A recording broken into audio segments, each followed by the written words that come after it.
Now, the swan song of the Beatles, and then, when will it be released, and what will the final product sound like? On Thursday, after a week of building up to it, the Beatles are going to release what has been billed as their final song. The song, which is titled Now and Then, has been in the works for the past 45 years, with John Lennon penning the song's first few bars in 1978 and the song being finished only in 2018. On the track, which will be Lennon, McCartney, Harrison, and Starr's final collaboration to be credited, all four Beatles can be heard, and in a move that brings the story full circle, it will be released as a double A-side single alongside their debut song Love Me Do in 1962. It is possible that this release will mark the end of an era for the band widely considered to be the best in rock history. Where and when can I see Now and Then perform? On Thursday at 1400 hours Greenwich Mean Time, the song Now and Then will be played for the first time in the United Kingdom on BBC Radio 2 and 6 Music. The song will be made available on streaming services at the same time, including Spotify, Apple Music, and Amazon Prime Music. The following day, copies will be available for purchase in CD, vinyl, and cassette formats. Additionally, beginning on November 10th, the track will be included on the newly remastered and expanded versions of the Beatles' greatest hits albums, Red and Blue. What kind of noise will it make? A bootleg version of the original demo has been circulating for years. It's an apology to the one you love in the form of a love song, and it's fairly typical of John Lennon's solo output from the 1970s, in the same vein as Jealous Guy. Sir Paul McCartney and Ringo Starr brought it to a successful conclusion in the studio the previous year. A new string arrangement was added by producer Giles Martin, and George Harrison will make an appearance via rhythm guitar parts that he recorded in 1995.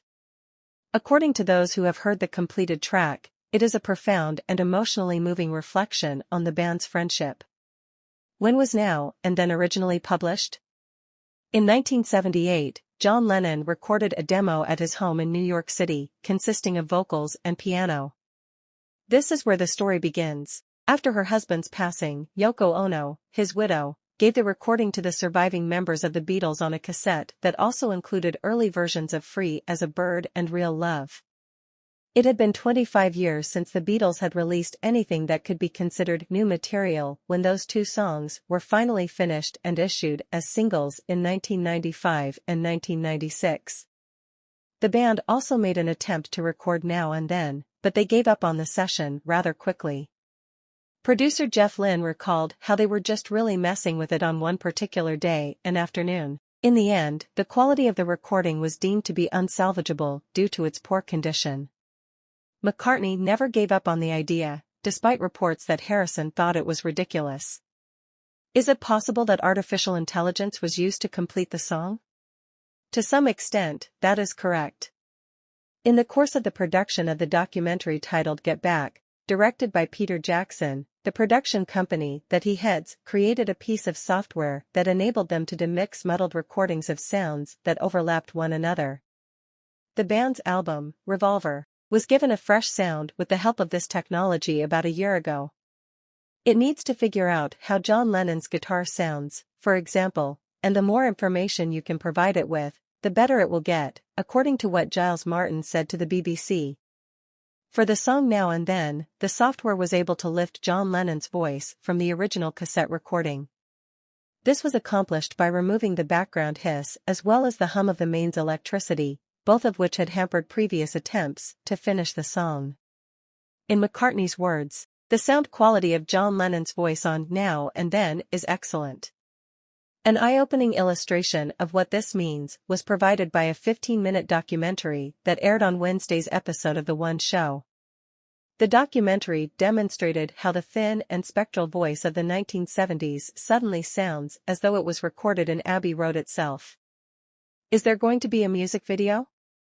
It is true that Jackson has produced a brand new video, and the premiere will take place on Friday at 1400 hours Greenwich Mean Time.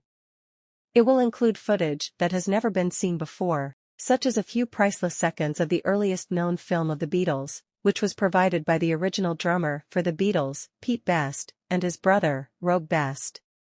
Rogue claimed that he purchased the silent footage from a man who had filmed the band's performance at St. Paul's Presbyterian Church Hall in Birkenhead in February 1962 using a Cine camera. This took place 8 months prior to the release of the band's debut single. Additionally, this video is the only known footage of the band performing while dressed in the leather suits they wore before they became famous. It is also the only video from before Pete Best was fired and replaced by Ringo Starr in August of 1962, but his brother said that Pete Best cannot be seen in the footage. In the video for Now and Then, Jackson has utilized approximately 6 seconds of the footage. The original version is almost a minute long, and it will be displayed at Rogue Best's Liverpool Beatles Museum, which is located in Liverpool. Jackson revealed in a statement that he had discovered additional unreleased outtakes in the vault.